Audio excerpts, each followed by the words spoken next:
ರಂಜಾನ್ ಸಾಮೂಹಿಕ ಪ್ರಾರ್ಥನೆಯಲ್ಲಿ ಸಿಎಂ ಸಿದ್ದರಾಮಯ್ಯರು ಕೂಡ ಭಾಗಿಯಾಗಿದ್ದಾರೆ. ಮುಸ್ಲಿಂ ಬಾಂಧವರಿಗೆ ಶುಭ ಕೋರಿದ ಸಿಎಂ ಸಿದ್ದು ಬೆಂಗಳೂರಿನ ಖಾದ್ರಿಯ ಮಸೀದಿಯಲ್ಲಿ ಈದ್ ಸಂಭ್ರಮವನ್ನು ಆಚರಿಸಿದ್ದಾರೆ.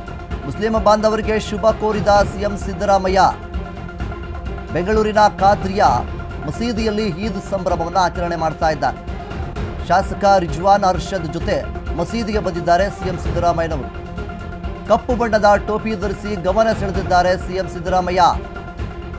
ಸಾವಿರಾರು ಮುಸ್ಲಿಂ ಬಾಂಧವರೊಂದಿಗೆ ಕೈ ಜೋಡಿಸಿದ್ದಾರೆ ಸಿಎಂ ಸಿದ್ದು. ಪ್ರವಾದಿ ಮೊಹಮ್ಮದರ ಜೀವನ ಶಾಂತಿ ಸಹೋದರತ್ವ ಸಂದೇಶವನ್ನು ಸಾರುತ್ತೆ. ರಾಜ್ಯದಲ್ಲಿ ಎಲ್ಲರೂ ಅಣ್ಣ ತಮ್ಮಂದಿರಂತೆ ಬಾಳೋಣ ಅಂತೇಳಿ ಸಿಎಂ ಸಿದ್ದರಾಮಯ್ಯನವರು ಕರೆಯನ್ನು ನೀಡಿರುವಂಥದ್ದು. ಇನ್ನು ರಂಜಾನ್ ಸಾಮೂಹಿಕ ಪ್ರಾರ್ಥನೆಯಲ್ಲಿ ಸಿಎಂ ಸಿದ್ದರಾಮಯ್ಯನವರು ಭಾಗಿಯಾಗಿದ್ದಾರೆ. ಇದರ ದಿವಸ ರಾಜ್ಯದಾದ್ಯಂತ ದೇಶದಾದ್ಯಂತ ಏನು ಆಚರಣೆ ಮಾಡುವಂತಹ ರಂಜಾನ್ ಹಬ್ಬ ಏನಿದೆ, ಈ ಒಂದು ಹಬ್ಬದಲ್ಲಿ ಸಿಎಂ ಸಿದ್ದರಾಮಯ್ಯನವರು ಕೂಡ ಇಲ್ಲಿ ಭಾಗಿಯಾಗಿರುವಂಥದ್ದು. ಮಸೀದಿಯಲ್ಲಿ ಬೆಂಗಳೂರಿನ ಖಾದ್ರಿಯಾ ಮಸೀದಿಯಲ್ಲಿ ಈದ್ ಸಂಭ್ರಮ ಶಾಸಕ ರಿಜ್ವಾನ್ ಅರ್ಷದ್ ಜೊತೆಗೆ ಸಿಎಂ ಸಿದ್ದರಾಮಯ್ಯನವರು ಭಾಗಿಯಾಗಿ ಎಲ್ಲರೂ ಕೂಡ ಅಣ್ಣ ತಮ್ಮಂದರ ರೀತಿಯಲ್ಲಿ ಇರಬೇಕು ಅನ್ನುವಂಥ ರೀತಿಯಲ್ಲಿ ಸಿದ್ದರಾಮಯ್ಯನವರು ಕರೆಯನ್ನು ನೀಡಿರುವಂಥದ್ದು. ಕಪ್ಪು ಟೋಪಿಯನ್ನು ಧರಿಸಿಕೊಂಡು ಒಂದು ಮಸೀದಿಗೆ ಎಂಟ್ರಿ ಕೊಟ್ಟು ಅಲ್ಲಿ ಒಂದಿಷ್ಟು ಮಾತುಗಳನ್ನು ಕೂಡ ಹಾಡಿದ್ದಾರೆ. ರಾಜ್ಯದಲ್ಲಿ ಎಲ್ಲರೂ ಅಣ್ಣ ತಮ್ಮಂದಿರಂತೆ ಬಾಳೋಣ ಅಂತ ಹೇಳಿ ಸಿಎಂ ಸಿದ್ದರಾಮಯ್ಯವರು ಇಲ್ಲಿ ಹೇಳಿರುವಂಥದ್ದು.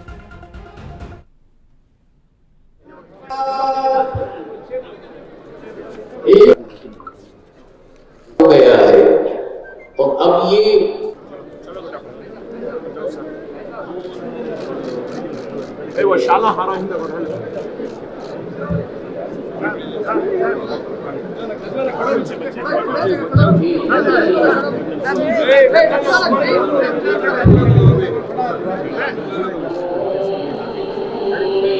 ले लो, हाथ में रखो, शाला हाथ में रखो, यूनुस शाला हिंदा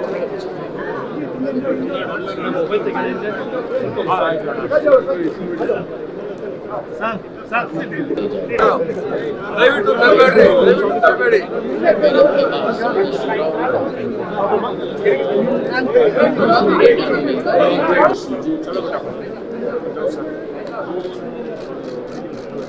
ಶಾಲಾ ಹಾರ ಹಿಂದೆ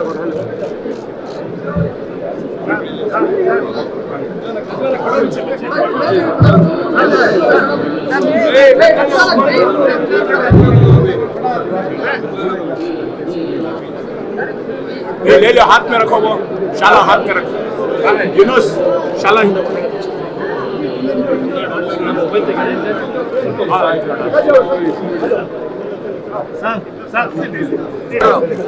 दयविಟ್ಟು ತರಬೇಡಿ.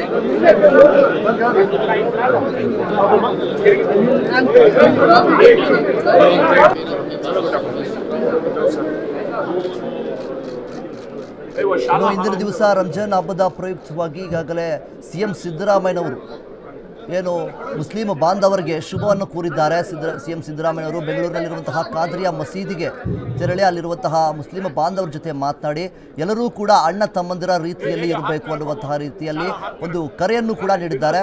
ಮತ್ತು ನೀವು ದೃಶ್ಯಾವಳಿಗಳಲ್ಲಿ ನೋಡ್ತಾ ಇರ್ಬೋದು, ಅವರು ಕರೆ ಟೋಪಿಯನ್ನು ಧರಿಸಿಕೊಂಡು ಆ ಒಂದು ಮುಸ್ಲಿಂ ಬಾಂಧವರ ಜೊತೆ ಮಾತನಾಡಿ ಒಂದು ಒಳ್ಳೆಯ ಸಂದೇಶವನ್ನು ಕೂಡ ನೀಡಿದ್ದಾರೆ. ಹಾಗೆ ಎಲ್ಲರೂ ಕೂಡ ನಾವು ಅಣ್ಣ ತಮ್ಮಂದಿರ ರೀತಿಯಲ್ಲಿ ಇರಬೇಕು, ಯಾವುದೇ ರೀತಿಯಾಗಿ ದ್ವೇಷತನವನ್ನು ಬೆಳೆಸ್ಕೊಳ್ಬಾರ್ದು ಅನ್ನುವಂತಹ ನಿಟ್ಟಲ್ಲಿ ಸಿಎಂ ಸಿದ್ದರಾಮಯ್ಯನವರು ಈ ಒಂದು ರಂಜಾನ್ ಹಬ್ಬದಲ್ಲಿ ಭಾಗಿಯಾಗಿ ಮುಸ್ಲಿಂ ಬಾಂಧವರ ಜೊತೆ ಶುಭವನ್ನು ಕೋರಿದ್ದಾರೆ.